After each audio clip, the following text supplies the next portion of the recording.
구름이 성막 위에서 떠오를 때에는 이스라엘 자손이 그 모든 행진하는 길에 앞으로 나아갔고 함께 있습니다. 낮에는 여호와의 구름이 성막 위에 있고 밤에는 불이 그 구름 가운데에 있음을 이스라엘의 온 족속이 그 모든 행진하는 길에서 그들의 눈으로 보았더라. 아멘. 우리 함께 인사 나누십시다. 하나님은 당신을 사랑하십니다. 성막에 충만한 여호와의 영광이라는 제목으로 말씀을 함께 나누겠습니다. 출애굽기 35장에서 그 이하에 이제 그 이전에 출애굽기 25장부터 말씀하고 있는 하나님이 성막을 이렇게 만들어라 하는 그 설계도대로 35장부터는 모세와 이스라엘 백성들이 성막을 이제 만들게 됩니다. 하나님 말씀하신 설계도대로 이 성막을 만들어 가게 됩니다. 그리고 드디어 성막이 완성이 됩니다. 출애굽기 40장 17절을 보면 둘째 해 첫째 달 곧 그 달 초하루에 성막을 세우니라. 둘째 해, 어떤 둘째 해인가? 그러니까 출애굽하고, 그러니까 첫째 해에 출애굽을 했고 그 다음에 1년이 지나간 것이죠. 그러니까 광야에서 그 시내산 아래에서 이스라엘 백성들이 1년 동안 광야에서 삶을 살았다라는 것입니다. 그리고 이제 2년째가 되는 첫째 달 곧 그 달 초하루, 1월 1일이겠죠. 그 달 초하루니까 그리고 성막을 세웠다라고 말씀을 합니다. 성막에 필요한 모든 기물들, 성물들을 다 만들고 이제 모세를 통하여 성막이 완성이 되어 세워지게 되었다라는 거예요. 그런데 오늘 출애굽기 4장 이제 출애굽기 마지막 부분인데, 이 성막을 세우고 나서 그 과정에 하나님께서 어떤 말씀들을 그들 가운데 하고 계시는가를 보면 17절 이하에서 계속해서 반복되고 있는 한 단어가 있습니다. 한 문장이죠. 19절을 보면, 하반절을 보면 여호와께서 모세에게 명령하신 대로 되니라 라는 거예요. 여호와께서 모세에게 명령하신 대로 되니라. 이 문장이 21절, 23절, 25절, 27절, 29절, 32절 계속해서 똑같이 반복이 됩니다. 뭐라고요? 여호와께서 모세에게 명령하신 대로 되니라, 이거예요. 우리가 이 말씀을 우리의 마음에 새기고 잘 묵상해야 합니다. 여호와께서 모세에게 명령하신 대로 되었다라는 거예요. 그러면 그 가운데 하나님의 말씀하셨고 모세는 그 말씀을 들었습니다. 그런데 말씀하신 그대로 모세가 순종했다라는 것이죠. 하나님이 가르쳐준 성막을 이렇게 만들어라, 어떤 재료를 가지고 만들어라, 또 크기는 어떻게 만들어라, 어느 방향으로, 모든 성막 설계도를 하나님께서 모세에게 말해 주었고, 모세는 거기서 하나도 더하거나 빼지 아니하고 말씀하신 그대로 성막을 완성했다라는 거예요. 그래서 하나님께서 이 말씀으로, 이 문장으로 오늘 우리로 하여금 듣게 합니다. 여호와께서 모세에게 명령하신 대로 되니라. 사랑하는 성도 여러분, 우리의 믿음의 삶도 사실 이와 같은 삶이 되어야 합니다. 여호와께서 말씀하신 대로 그가 살았더라는 거죠. 하나님 뜻 안에서, 하나님을 향한 믿음 안에서 하나님의 말씀 주시는 대로 그 삶을 살았더라 하는 그런 문장이 우리 삶에, 우리 생애 앞에 놓이게 된다면 그것은 반드시 축복된 인생이 아닐 수가 없습니다.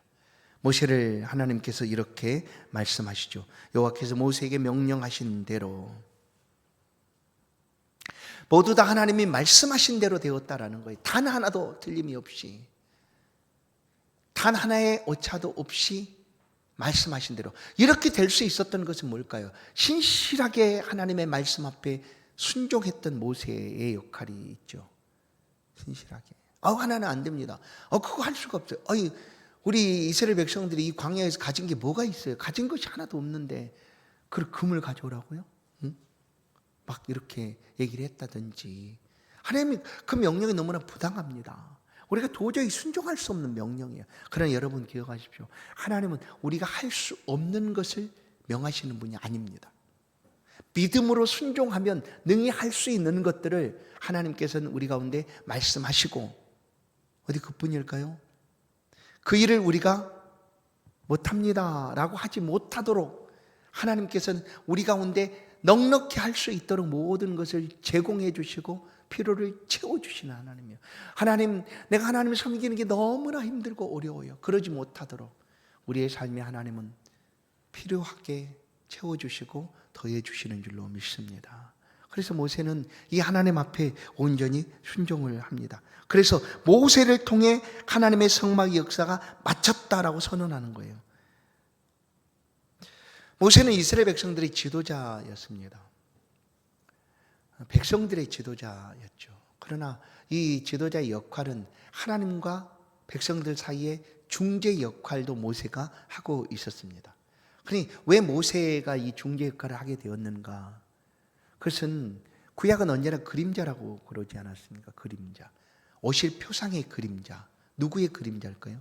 모세 역시 예수 그리스도의 그림자입니다. 한 분 완전한 중보자는, 하나님과 우리 사이 완전한 중보자는 예수 그리스도밖에 없습니다. 그런데 구약 속에 아직 그리스도 예수께서 아직 이 땅에 오시기 전이었기 때문에 그 그림자처럼 오셔서 하실 그 일들을 지도자 모세가 충실하게 행하고 있었다라는 거예요.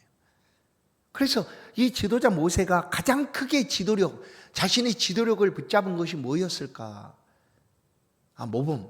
나는 백성들의 모범을 보여야지. 내가 솔선수범해야지. 이걸까요? 아니었어요. 가장 그가 지도자로서 크게 삼은 한 가지는 뭐냐면 하나님 중심이었습니다. 철저하게 하나님 중심.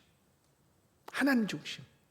하나님의 중심이라는 것이 무엇일까요? 하나님의 말씀을 순종하는 거였어요. 철저하게 내 뜻, 내 생각, 내 중심, 백성들 중심. 우리 백성들이 이렇게 원하니까 백성들의 마음을 잘 들어줘야지. 물론 그런 지도자가 필요하죠. 그렇죠?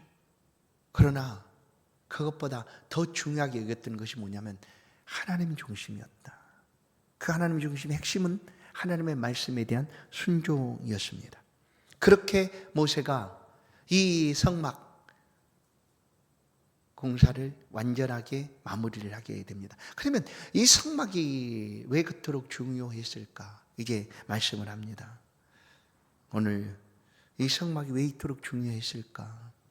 여러분, 하나님은 창조자시고 우리는 피조물입니다. 하나님의 손으로 만든 피조물입니다. 창조자와 피조물이 같은 위치에서 견줄 수 있는가 없죠. 절대 그럴 수가 없습니다. 그래서 하나님은 위에, 우리는 아래입니다. 땅에. 그런데 그 하나님께서 우리를 얼마나 사랑하셨는지, 그 피조물인 우리를 얼마나 사랑하셨는지 우리와 함께 하시기를 원하셨다라는 거예요. 함께. 그래서 하나님 보이지 않는 분이시지 않습니까? 안 보이시니까. 그러면 그 하나님의 함께 하심, 곧 임재하심을 어떻게 우리 가운데 보여주실까? 그것이 성막입니다. 성막. 외형적으로 사람들의 눈에, 백성들의 눈에 성막이 만들어지지 않습니까? 그러면 그 성막은 그곳에 하나님이 임재하시는 장소다라는 것을 인식하게 한 거예요. 그래서 이제 그 성막이 점점 더 오랜 시간 동안 하나님의 임재의 장소로 인식이 되어지다가 다윗이라는 사람이, 그러니까 누군가가 다윗 전에 그런 마음을 품었다면 다윗 이전의 사람이 아마 성막을 좀 더 발전시켜서 하나님의 성전을 만들었을 거예요. 그런데 아무도 없었어요. 인류 최초 하나님을 위하여 내가 집을 짓고 싶습니다 하는 거였죠.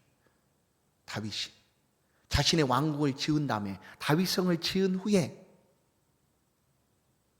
하나님의 법궤를 다윗성으로 이동하는 과정 속에서 여러 가지 사고가 있었고 어려움도 있었을 때 다윗이 하나님을 위하여 내가 하나님의 거할 초소를 내가 짓고 싶다라는 그런 마음을 피력합니다.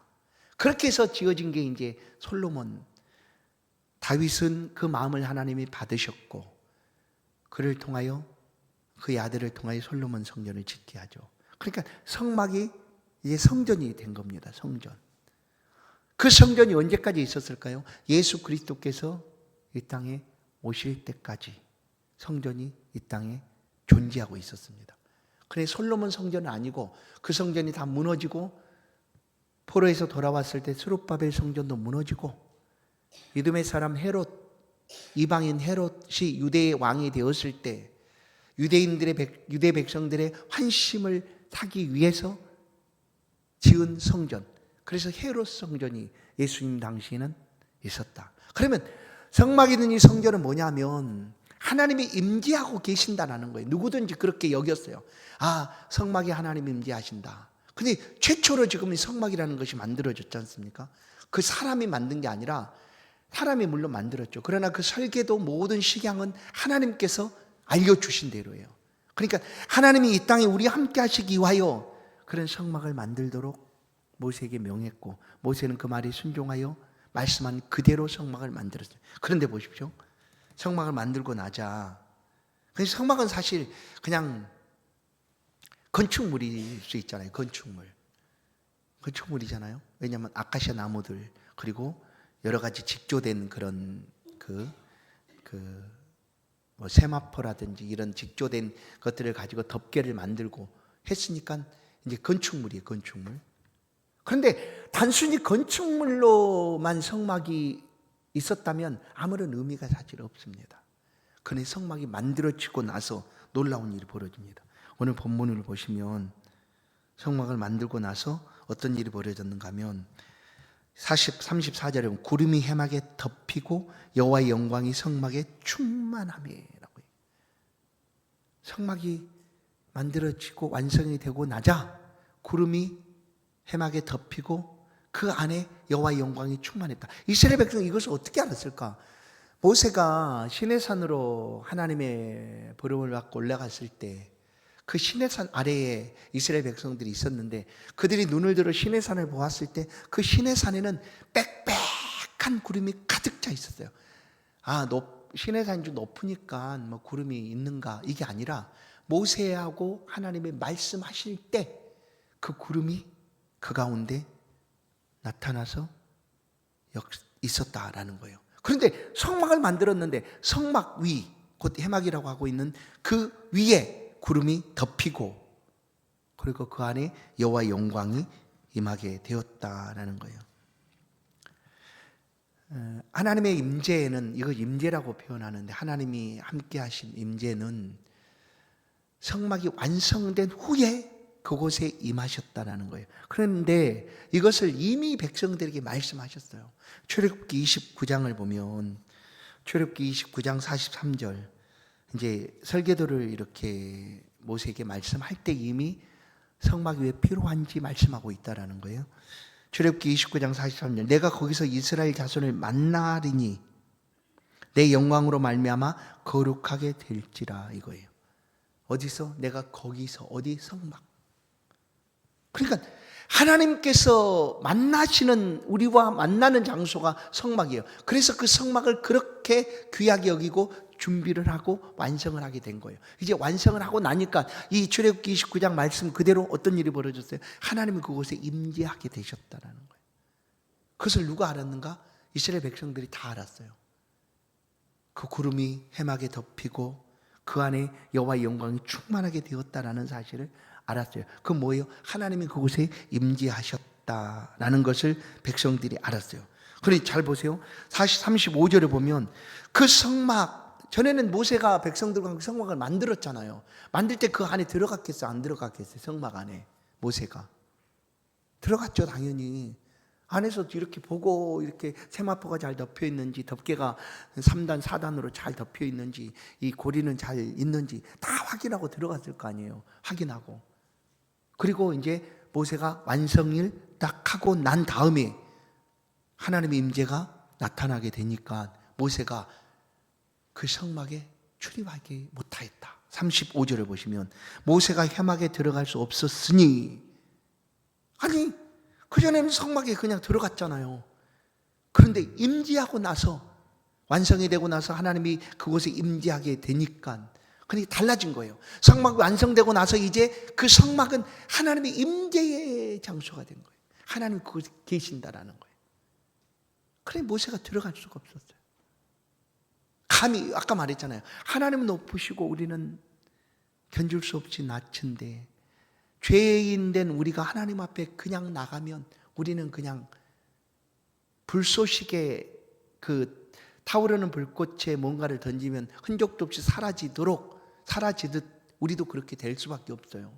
하나님, 왜냐하면 가장 싫어하는 게 죄인데, 죄인인 우리들을 하나님이 그냥 용납하실 리가 없죠.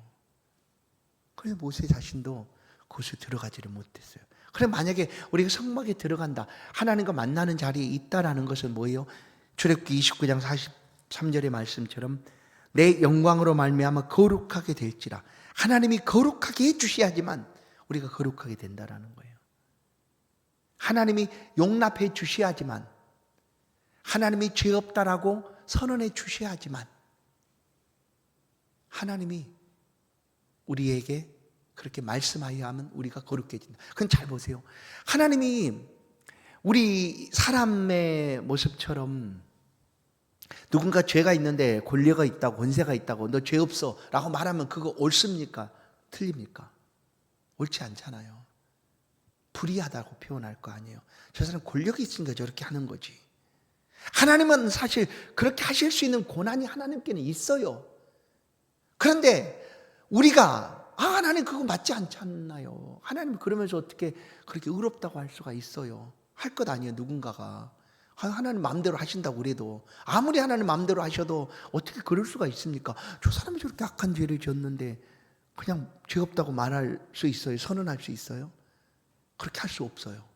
하나님 하실 수 있는데 우리가 그렇게 하면 인정을 못하니까 하나님 그렇게 안 하신 거예요. 그리고 그렇게 말해도 아무 문제가 없도록 하나님께서 행하신 일이 뭐냐면 아들 예수를 보내서 우리의 죄를 대신해서 죽게 하신 거죠. 죄값을 담당하게 하신 거예요. 그것이 바로 우리를 위한 하나님의 거룩하심입니다. 하나님, 그냥 하나님 능력이 많으시니까 너 죄 없어, 괜찮아, 내가 그냥 너 내 아들 삼아줄 거야, 내 자녀 삼아줄 거야, 이게 아니라는 거예요. 하나님이 우리를 그렇게 하시기 위하여 얼마나 큰 하나님의 희생이 필요했는가. 아들 예수 그리스도를 내어주신 일이죠. 이 성막 안에서 우리가 하나님을 만난다는 것은 이런 하나님의 놀라운 은혜가 우리 가운데 임하게 된 것이다 라는 거예요. 자, 성막 임재 가운데 모세조차도 들어갈 수 없었다라는 것은 하나님의 영광이 너무나 충만하고 감히 죄인된 모세가 그 앞에 설 수가 없었어요. 이것은 이거랑 똑같아요. 에스더가 아하수에롱 앞으로 나아갈 때 왕이 금호를 내어밀지 아니하면 그는 죽어야 되는 거거든요. 그냥 그 법이 그랬어요, 그 당시에. 근데 에스더가 자신은 나아가야 됐고, 그러나 나가면 죽는데 그래도 죽을 줄 알면서도 그 일을 해야 되기 때문에 나간 거예요, 에스더는. 그래서 에스더를 부를 때 죽으면 죽으리라 라고 표현하는 것 아니에요. 나는 죽을지라도 나는 그래도 나아가야 되는 일이니까 내 백성을 위하여 나아가겠습니다. 그럴 때 왕이 금호를 내어밈으로 그는 죽지 않고 민족이 살아나게 된 것이죠. 모세가 만약에 그냥 성막으로 내가 그거 만들었는데 뭐 달라진 거 없잖아 하고 나갔다면 모세는 그 자리에서 즉사하지 않았을까. 모세가 시내산에 올라갈 때도요, 하나님의 부름을 받고 간 거예요. 하나님이 불러주셔서. 그렇죠? 그리고 나머지 백성들은 절대 그 시내산, 하나님이 강림하여 있는 시내산으로 오지 못하도록 경계를 세우라고 말씀하시잖아요. 그래서 하나님의 그 영광 때문에 모세는 성막 앞으로 나가지를 못하였다. 그리고 백성들이 모두 다 하나님의 임재를 경험하게 되었다라는 거예요. 하나님의 임재. 아까 말씀한 대로 뭐예요? 구름이죠, 구름. 단순한 구름이 아니라 이 이스라엘 백성들의 구름은 지금까지 하나님의 임재의 상징처럼 여겨졌어요. 왜냐하면 출애굽 과정에서 홍해 앞에 놓여 있을 때 어땠습니까? 그 기간 홍해까지 다가올 때 광야를 지나와야 했고, 그 며칠 동안에도 그 광야의 추위와 낮에 뜨거운 햇빛을 어떻게 피했는가? 그때 바로 구름 기둥과 불 기둥이 그 백성들과 함께 움직였어요. 그리고 더욱 놀라운 것은 애굽 군대가 뒤쫓아 왔을 때 하나님께서 그 애굽 군대와 이스라엘 사이에 기둥을 세우시고 접근하지 못하도록 그렇게 하나님이 역사하셨어요. 어디 그분입니까? 모세가 아까 말씀드린 대로 시내산에 와서 올라갔을 때 빽빽한 구름이 가득 강림했다. 하나님의 강림하심을 백성들이 느끼게 되었다.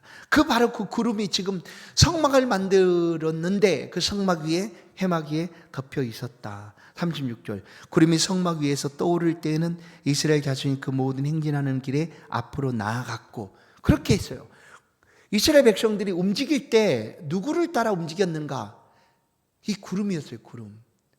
머물러 있던 구름이 움직이면 그냥 어느 날 예고도 없이 그냥 움직여야 했어요. 곧바로 다 정리해서, 그게 텐트였죠. 텐트, 초막. 쉽게 움직일 수 있는, 움직여야 돼요. 구름이었거든요. 그것이 바로 하나님의 임재의 상징으로 그들은 기억하고 있었다. 그런데 지금 성막 위에 그 구름이 빽빽하게 강림하게 되었다라는 거예요. 그래서 이스라엘 백성들은 모두 다 이것은 하나님의 임재다라는 사실을 알게 되었다라는 거예요. 그리고 이제 말씀한 대로 성막에 뭐가 충만했다고? 하나님의 영광이 충만했다. 충만.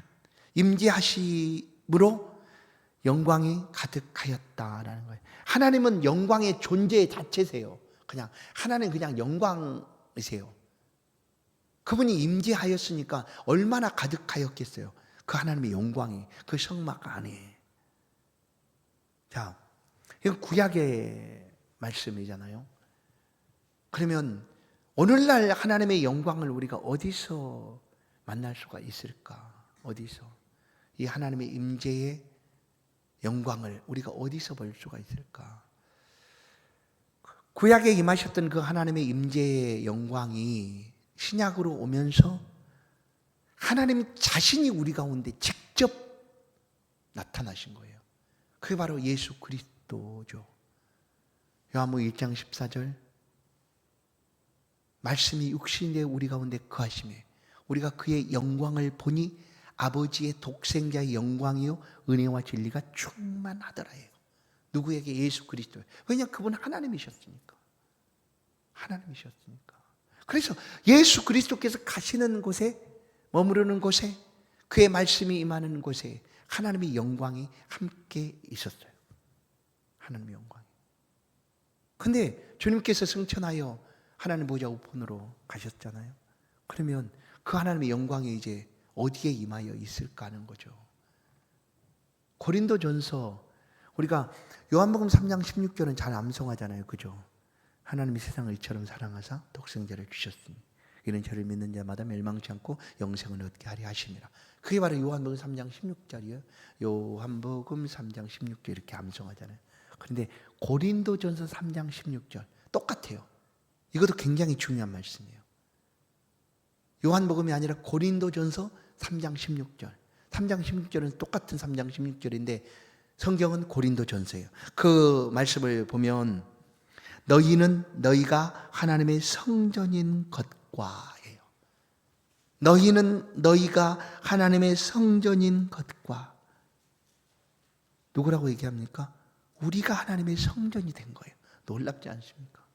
우리가 하나님의 성전이 되었다는 거예요. 이제 이 신약 시대에는 성전은, 구약의 그 성전은 사라졌어요. 이제 없어졌어요. 예루살렘 가봐도요, 이스라엘 가도요, 성전 만날 수 없어요. 거기에는요 3대 종교, 이슬람, 또 유대교, 기독교가 나머지 하나, 성전은 없어졌고 성전 벽, 그거 하나 가지고 우리 모든 이 3대 종교가 여기가 우리 나 하고 그냥 그렇게 하고 있는 거예요. 성전 없어요.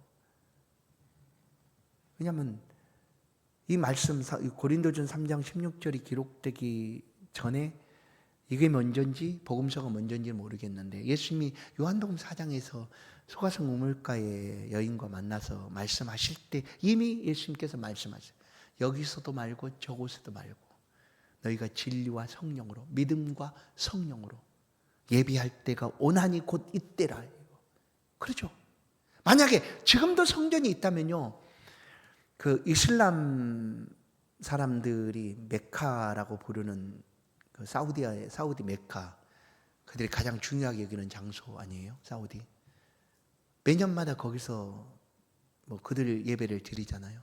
그럴 때 온 나라에 흩어져 있는 이슬람 교도들이 거기를 온단 말이에요. 올 때 수많은 사람들이 오기 때문에 맨날 압사사고가 나요. 압사사고. 그리고 일평생 한번 가보는 것이 꿈이고 소원인 사람들. 만약에 지금도 성전이 예루살렘에 있었다고 하면 우리도 그러지 않겠어요? 말씀에 있는 대로 그 성전 하나님 임재의 장소인데 거기를 안 가보고 어딜 가보겠다고 하겠어요? 다 그럴 거 아니에요. 근데 그 성전은 없어졌어요. 통곡의 벽이라고 하는 벽만 남았어요. 북쪽 벽인지 남쪽 벽인지 하나만 남았어요. 그리고 지금은 하나님의 임재가 어디 있다고요? 고린도전 3장 16절 너희는 너희가 하나님의 성전인 것과 그 다음에 하나님의 성령이 너희 안에 거하시는 것을 알지 못하느냐 이거예요. 왜 모르세요? 우리 안에 하나님의 성령이 거하시는 것을. 이미 우리가 하나님의 성전이 되었고 성전 안에 아까 말했잖아요. 성막이 된 성전은 하나님 임재의 장소가 되었다라고 했잖아요. 근데 이제 이것은 사라지고 오늘 하나님의 영광의 임재는 어디로 나타나고 있는가 하면 예수 그리스도를 통하여 이 땅에 오신 그 하나님의 영광은 우리 삶 속에, 우리 심령 속에 하나님의 영광이 임하게 되었다라는 거예요. 놀라운 일이죠. 우리 안에 하나님의 임재가 언제나 함께한다. 내가 세상 끝날까지 너희와 항상 함께 있을지. 그러니까 우리는 예수 믿는 성도들은 잊을 수가 없어요. 떠날 수가 없어요. 이미 우리 안에 하나님의 거룩한 성령이 와 계시고 성령께서 우리를 날마다 거룩하게 새롭게 하시기 때문이에요. 그리고 곧 우리가 성전이 되었다는 거예요. 그래서 가능하게 된 거예요. 오늘 이 시대는 어디서든지, 왜냐하면 예배는 성전 안에서 드리는 거고 성전에서 드려져야 됐거든요. 오늘 이 시대는 어디서든지 예배가 가능하게 된 거예요.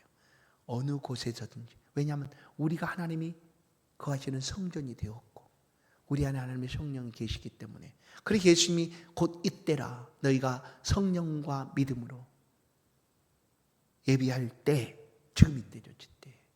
그래서 우리는 어디서든지 모든 곳에서. 그래서 사실 한국 교회의 신앙의 변화는 주일 성수라는 것이 굉장히 중요하게 여겨지던 때가 있었어요. 70년, 80년대까지. 그런데 이 주일 성수 개념이 성도들의 삶을 잘못 생각하게 한 거죠. 주일만 하나님의 날이다고 여긴 거예요. 주일만. 그래서 나머지 6일은 하나님께 예배드리고 나머지 6일은 내가 마음대로 살아도 되는 날. 이렇게 돼버린 거예요. 근데 성경은 그렇게 말하지 않아요. 어디서든지 모든 날이 하나님을 예배하는 날이라는 거예요. 그리고 장소 문제가 아니라 어떤 공간 문제가 아니라 우리가 살아가는 모든 삶의 자리가 예배하는 자리가 되고 하나님이 임재하는 자리가 되고 그리고 모든 날이 하나님을 예배하는 복된 날이 되고 이렇게 된 거예요. 그래서 오늘날은 정말로 예배 시간, 예배 공간 이런 것들이 이제 예전처럼 우리 한국교회 70년, 80년대처럼 그렇게 생각하지는 않죠. 그래서 홍대를 가보면 펍 하는 그런 곳이라고 얘기해요. 막 이렇게 술도 마시고 막 하는데 근데 그곳에 교회가 예배를 드려요. 그럼 이해하지 못하잖아요. 어떻게 아니 여기서 술 마시고 하는 데서 어떻게 무슨 예배를 이 거룩함이 어디 그 거룩함을 어떤 장소나 외형적인 모양에 듣지 않고 하나님이 성전인 우리의 삶이 거룩해져야 된다는 거예요. 그렇게 우리가 삶을 살아가야 된다라는 거예요. 그래서 믿는 자의 삶이 그냥 곧 하나님을 보여주는 삶이 된 거예요. 그렇게 더 중요하게 된 거예요. 지금. 그래서 모든 예전에는 주일날만 잘 예배 드리고 뭐 주일날만 하나님 잘 섬기는 것처럼 하면 믿음 된 굉장히 좋은 사람이다 이렇게 생각할지 몰랐는데 지금은 그렇지 않다라는 거예요. 모든 날이 하나님을 예배하는 날이에요. 모든 곳이 하나님이 임재하시는 곳이에요. 왜냐하면 우리 안에 하나님의 성전이고 우리 안에 하나님의 성령이 거하시기 때문이에요. 오늘 모세는 성막을 만들어 놓고 하나님의 임재를 백성들과 함께 경험했어요. 그리고 그 충만한 하나님의 영광 앞에 서게 되었어요. 성도 여러분, 하나님이 지금 우리의 자리에 오셨어요. 오신 이유는 우리 함께 하시기 위함이에요. 그리고 하나님의 은혜를 아까 말했죠. 거룩함 은혜를 우리 가운데 베푸시고자 우리가 함께 하시겠다라고 말씀하는 거예요. 우리의 삶의 자리에서 우리도 이렇게 하십시다. 모세가 성막을 짓기까지 뭐라고 했다고요? 똑같이 반복되는 하나님의 말씀하신 그대로 모세가 행하였더라예요. 행하였더라. 그리고 모세의 지도자는 하나님 중심으로 삶을 살아갔습니다. 오늘 하나님 말씀합니다. 우리 앞에 말씀을 주시고 우리도 그 말씀대로 살았더라 하도록 지금 말씀하고 계신다. 그 가운데 하나님의 임재가 우리 안에 늘 가까이 우리와 함께 거하기를 원하신다. 구름이 떠오를 때 또 어느 때까지 그들이 움직이지 않고 머무를 때 오직 하나님이 움직이시도록 하는 때에 순종하여 행하였던 것처럼 우리의 한 해의 삶을 그렇게 한번 말씀을 따라 살아가 보십시다. 그러면 우리가 살아가고 있는 그 삶의 모든 곳이 하나님의 임재로 충만해지고 충만한 하나님의 영광이 우리의 삶과 가정과 일터에 가득하게 되리라 분명히 믿습니다. 이런 은혜가 저희 여러분의 한 해가 될 수 있기를 간절히 축원합니다. 하나님 감사합니다. 하나님을 향한 우리의 삶을 다시 한번 돌아보게 하시고 내 삶의 가장 가운데 늘 함께 계시기를 원하시는 하나님과 오늘 한 해 말씀을 따라 순종하며 나아갈 수 있도록 은혜 베풀어 주옵소서.